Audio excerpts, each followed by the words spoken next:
distingués invités, frères accès ici dans tout l'autre bord. Peuple haïtien. Jodia, c'est 1er janvier. Nous avons fêté l'indépendance du pays d'Haïti. Grâce à grand-mère là, nous voyons une nouvelle année. Malheureusement, il y a un pile l'autre compatriote qui n'a pas de chance là. Machine sécuritaire, choléra et malcité parti avec eux avant l'heure. Ma pensée à la famille qui n'est pas capable, dans l'occasion ça, de sous avec eux. Ça fait nous mal en pire. Mais ça va nous tout détermination pour changer ça. Pour tout le monde qui tombait dans de mauvaises conditions, attendez-nous, s'il vous plaît, faites un petit moment de silence dans la mémoire. En campé.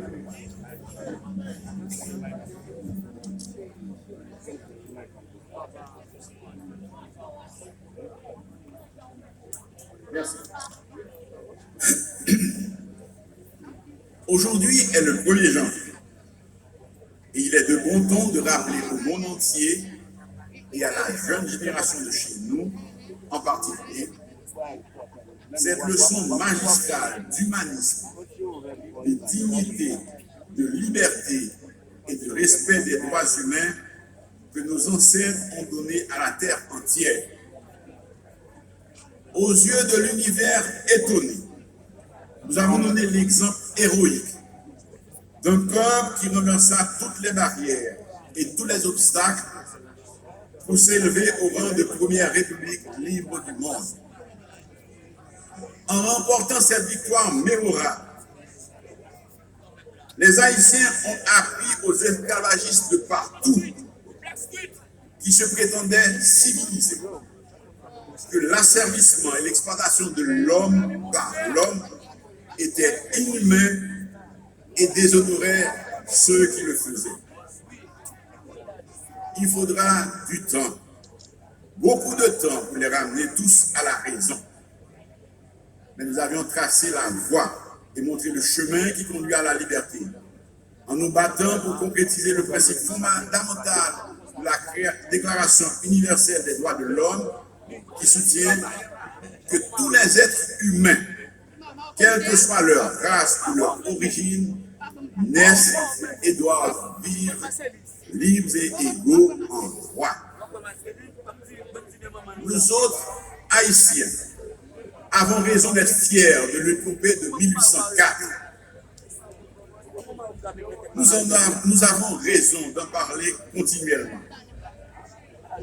Mais chaque 1er janvier doit aussi être pour nous une occasion de nous interroger systématiquement sur l'utilisation que nous avons faite de cet héritage à nous léguer par nos valeureux ancêtres. Chaque Haïtien doit se demander aujourd'hui si nos ancêtres pouvaient nous regarder les yeux dans les yeux aujourd'hui. Pourraient-ils être eux aussi fiers de nous? On va quitter chaque monde répondre peut-être pas. Pour ma part, je dirais que nous avons dévié. Ne nous sommes pas toujours montrés à la hauteur de ce que le monde pouvait attendre d'un peuple qui a fait 1804. Un peuple qui a par le passé su transcender ses divergences, faire preuve d'intelligence et comprendre que c'est dans l'unité seulement qu'il était possible pour des va-nu-pieds de vaincre et de faire capituler l'une des armées les plus puissantes de l'époque. La victoire de 1804 a eu des répercussions mondiales. Nous avons réussi à exporter la révolution haïtienne. Nous avons aidé de nombreux peuples de l'Amérique latine à se libérer du joug des puissances coloniales, moyennant un engagement formel à proclamer la fin de l'esclavage dans tous les territoires libérés.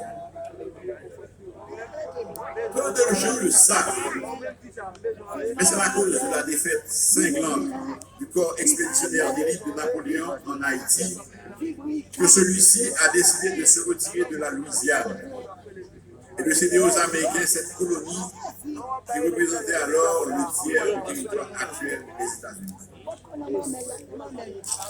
Chers compatriotes,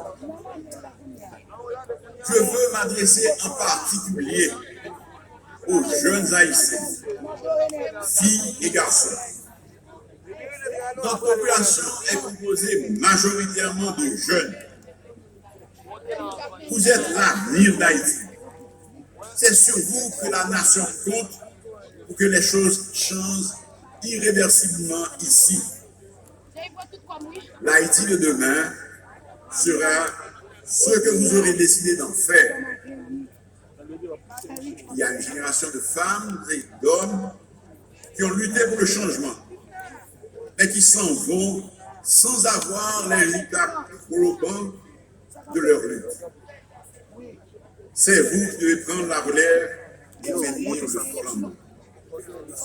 C'est sur vos épaules que repose la lutte de responsabilité de faire briller à nouveau aux yeux du monde l'étoile de notre cher Haïti.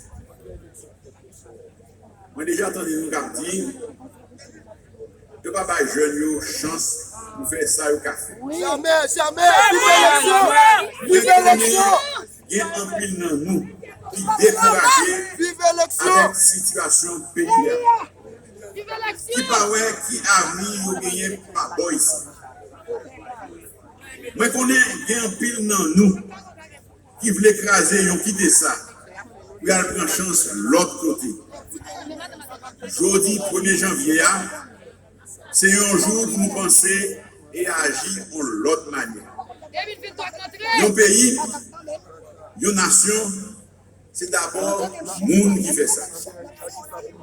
Moi, j'aime répéter ça.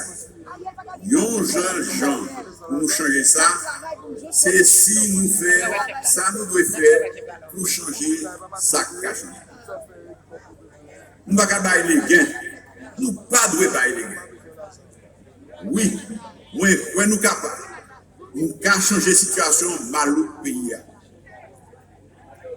Nous pouvons, vous pouvez devenir des gouverneurs de la rosée. Nous pouvons, vous pouvez devenir les maîtres de votre destin et de la destinée de votre pays. Certains vous diront, avec ça pays à traverser là, le monde rêvé, j'ai vu. Oui, je rêve les gros yeux grands ouverts. Si les pères fondateurs de la nation n'avaient pas eu un rêve plus grand qu'eux, croyez-vous qu'ils se seraient engagés dans ce combat inégal contre la puissante armée coloniale? Tout le monde a dit au fou, bataille la perdue d'avance.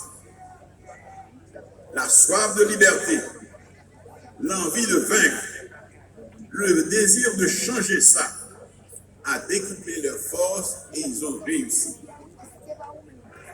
Aujourd'hui, nous faisons face à des difficultés qui semblent insurmontables. Les raisons d'abandonner, de tout laisser tomber et d'aller voir ailleurs ne manquent pas.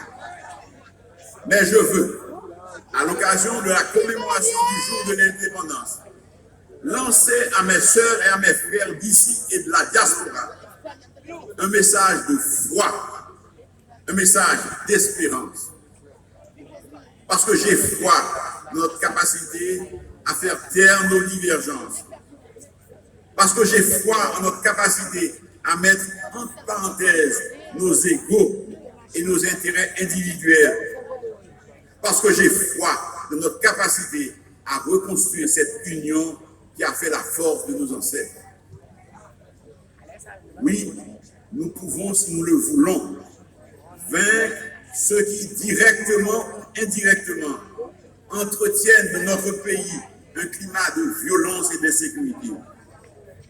Oui, nous sommes capables de mettre hors d'état de nuire ceux qui arment des jeunes désespérés, leur fournissent des munitions et les envoient tuer, kidnapper, violer, bloquer la libre circulation des personnes et des biens, paralyser des pans entiers de notre économie, prendre tout un pays en otage et de nous priver de notre liberté si chèrement conquise.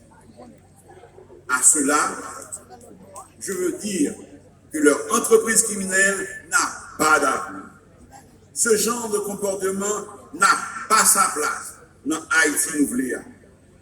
Aujourd'hui, demain, après-demain, le peuple haïtien finira par les mettre en déroute avec ou sans appui.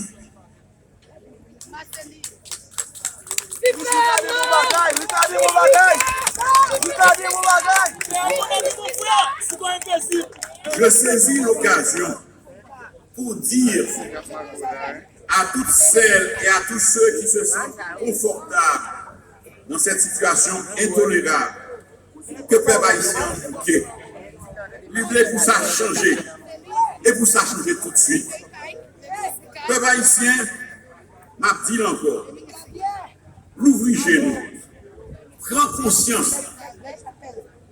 Police noire, malgré un pile j'ai folie fait, et un pile victoire remportée, l'inimité le moyen pour le faire plus. Peuple haïtien m'a dit encore, l'ouvrir genou. Comprends ça, m'a dit nous. La police n'a fait un pile fort. Il remportait un pile victoire. S'il gagnait plus dans le il t'a fait plus. Peuple haïtien m'a dit encore l'ouvrir genou. Et prends conscience, l'armée a commencé à prendre j'arrête. Mais il faut bien servir avec elle pour le capable de bailler peuple là plus service main en main avec la police. Ma demande des populations accompagner la police et désolidariser les de bandits. Ma répété une fois encore, le nous demander communauté internationale là, par la police noire, une bourrade pour nous capables de reprendre contrôle tout le territoire noir. Par la police noire, bon genre formation pour faire face carré à bandits. Par nous et vendre nous équipement. Ce n'est pas une coopération demandée. Ce n'est pas intervention militaire nous voulons dans le pays d'Haïti. Nous voulons pour tout Haïtien circuler libre et libère sur route Matissan, sur route Canaan, sur route Frère, sur route Neuf, sur route Lamour, sur route Gantier.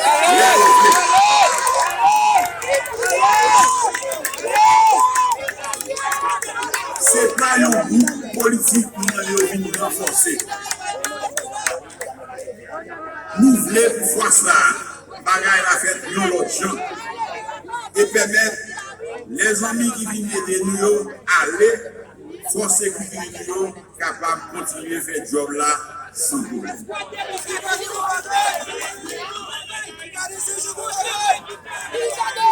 J'ai parlé tantôt de foi, mais aussi d'espérance. Parce que j'ai bon espoir que nous allons enfin voir le bout du ciel. Au cours de l'année de la belle année humaine, une chose qui paraissait quasiment impossible, il y a encore quelques semaines, vient de se concrétiser. Nous avons pu finalement clôturer l'année 2022 avec la signature de compromis national d'une transition inclusive et des élections transparentes. C'est ce que je cherchais depuis ma prise de fonction. Rassembler les Haïtiennes et les Haïtiens autour du projet commun. Nous avons franchi un nouveau pas dans la bonne direction. septembre 2021, j'ai signé un accord avec de nombreuses organisations politiques et de la société civile. Mais avec les signataires de ce nouvel accord, nous avons élargi le processus dans l'intérêt de notre pays pour une sortie durable de la crise multidimensionnelle que nous traversons. Nous saisissons, nous paniquons.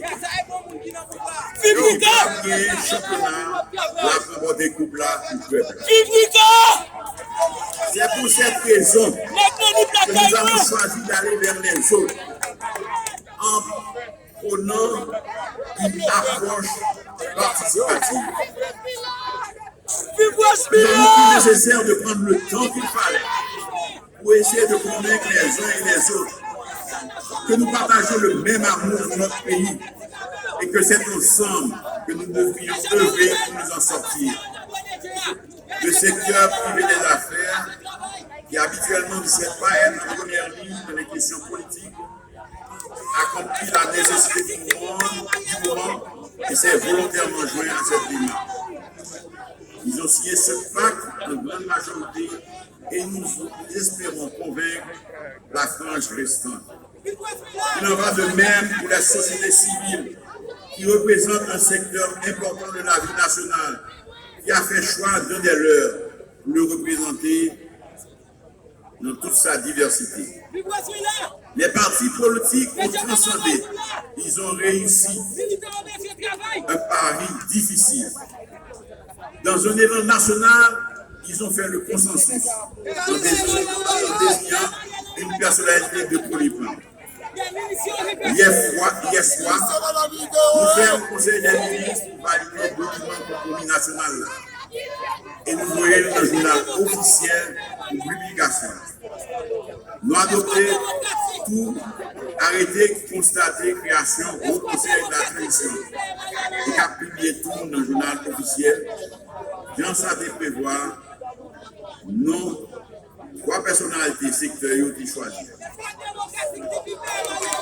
Dans ce moment, nous avons pour l'installer officiellement. Et le travail main dans la main à gouvernement. Nous avons tout nous dit plus devant pour nous former organes de contrôle là et d'avancer à tout le monde qui veut. L'autre va venir joindre nous dans la route. Nous qui déplace pour nous dans la machine. Mais nous avons avancé pour nous à nous qui voulons avancer.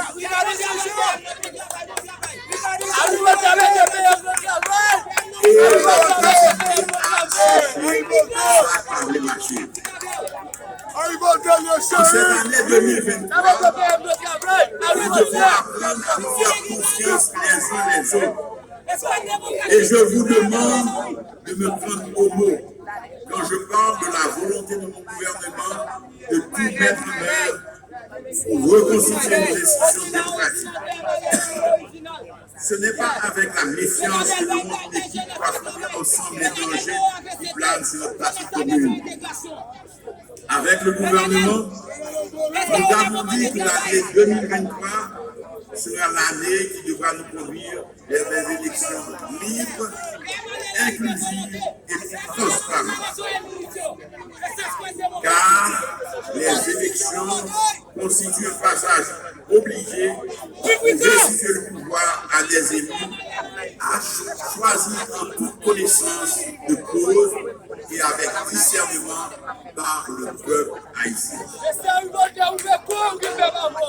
Je le redis, le palais national sera occupé par un président élu librement par le peuple haïtien.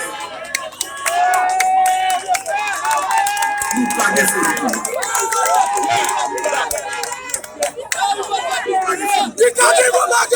Quand nous disons que l'année 2023 sera celle de la mise en branle du processus électoral, cela implique, bien entendu, la création d'un environnement sûr et stable, indispensable pour leur réalisation.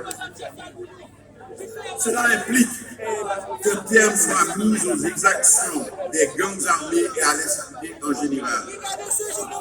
Cela implique que la loi doit prévaloir sur toute l'étendue du territoire. C'est la priorité numéro 1 pour les premiers mois de cette année.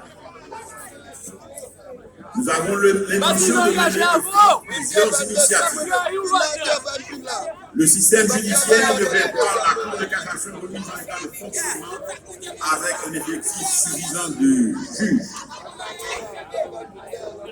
Le Conseil électoral sera mis en place. Il y aura davantage planifié de propositions de calendrier raisonnable pour l'organisation des prochaines consultations populaires. Tous les ORL démocrates devraient saisir la possibilité qui leur est offerte de rejoindre le consensus national et de contribuer ensemble avec le gouvernement à la définition de la feuille de route qui concordera les stratégies et les actions à mettre en œuvre pour l'organisation des prochaines élections. Nouvelle élection doit être faite sans passeport de transparence. Ces seuls gens ont pu citoyens à voter et que le monde qui est lié a plus de légitimité et pour pas de contestation. Je réitère devant vous mon engagement à ce qu'aucun camp ne soit favorisé. C'est ensemble nous mettons tout ce qui ça en place sans force côté pour tout le monde capable de faire confiance. L'enquête ensemble, nous avons fait un pile bagaille pour le pays d'Haïti. Je vais inviter tout le monde à venir participer dans le groupe comme ça. Chers compatriotes, nous avons un pile projet pour nous parler sur l'affaire économie pays. Sur l'affaire la vie chère. Sous affaire production nationale, sous affaire création d'emplois, et l'islam non. Mais pas que nous plus longtemps. Mais pas qu'à finir, sans pas remercier à quelques institutions. Ni tout, sans pas dire nous, sans souhaiter nous saluer ça. M'envoyer au bout de chapeau à tout le gouvernement. Ça, c'est accepté dans une période si difficile. Embarquer dans l'aventure avec je te prends en pile risque. Je te fonctionner avec un pile stress, en pile question, souvent sans moyen. J'ai subi gros attaques contre bien avec bien famille. Sacrifice nous par nous merci. Nous bien pour nous joindre résultat parce que vous pouvez passer nous plus loin de nous dans ce pays. Nous avons chapeau pour la dans tout niveau de l'administration publique là. Mais pensez en particulier avec tout le monde force sécurité nous qui prend un risque tous les jours pour protéger nous et empêcher bandits de faire la dernière. Mais pas qu'à prier femmes et garçons qui sont engagés dans la politique et qui subissent en pile le dernier temps.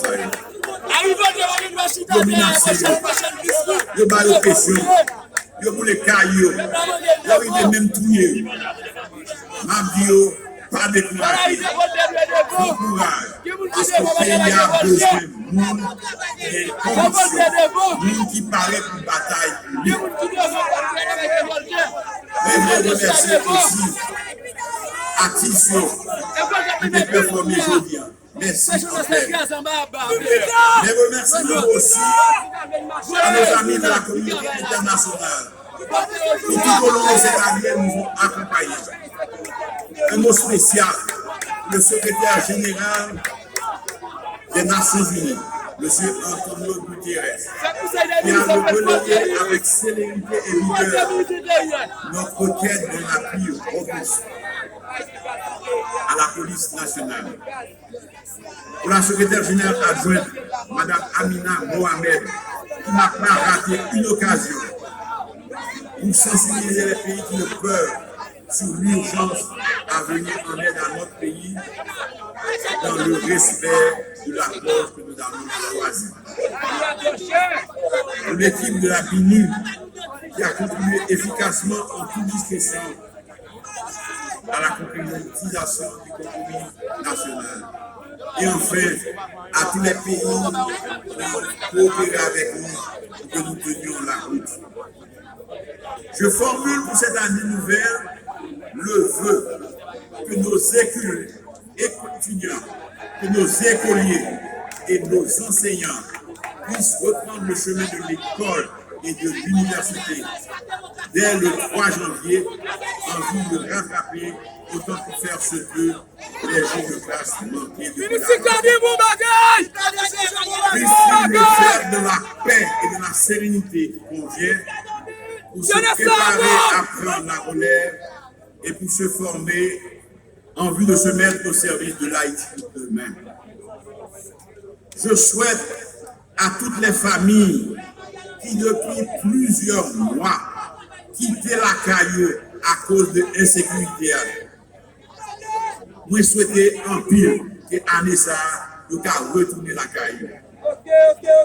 J'ai une pensée spéciale pour celles et ceux qui ne sont pas libres de leur déplacement et qui n'auront pas l'occasion de passer les fêtes de leur famille. Des souhaits de courage et de prospérité à toutes les femmes et à tous les hommes d'affaires des secteurs formels et informels qui ont connu ces derniers mois des situations difficiles et qui, malgré tout, n'ont pas abandonné. Je veux dire à ceux qui ont dû fermer leurs portes sous la pression insupportable des gangs armés que nous travaillons pour qu'ils puissent reprendre leurs activités. Ces vœux vont aussi à tous les contribuables qui ont pris la résolution de payer régulièrement leurs redevances fiscales et douanières. À tous nos agriculteurs et aux Manon Sarah qui, malgré les difficultés et les contraintes, continuent à approvisionner nos marchés. À nos compatriotes dans les départements que l'insécurité prive encore du carburant au prix normal fixé. Puisse l'année 2023 ramener la sécurité et la libre circulation des personnes et des biens en toute sécurité. À tous nos compatriotes de la diaspora qui veulent contribuer davantage au développement de leur région d'origine et qui en sont empêchés par ce climat délétère qui n'a pas trouvé, à ceux qui, malgré les difficultés, sont revenus dès qu'il y a une petite éclaircie, je souhaite que l'angoisse qui les étreint chaque fois que de mauvaises nouvelles leur parviennent, qu'elles s'estompent et qu'ils puissent revenir comme on leur semble dans leur pays. Puisse l'an de grâce 2023, en 129e de notre indépendance, année dédiée au patrimoine, voir les Haïtiennes et les Haïtiens d'ici et d'ailleurs se réconcilier, se donner la main dans toute confiance en vue de bâtir ensemble les bases sur lesquelles nos jeunes viendront construire l'Haïti de l'avenir. Que Dieu bénisse notre cher Haïti et nous donne des raisons d'être à nous fiers. Merci.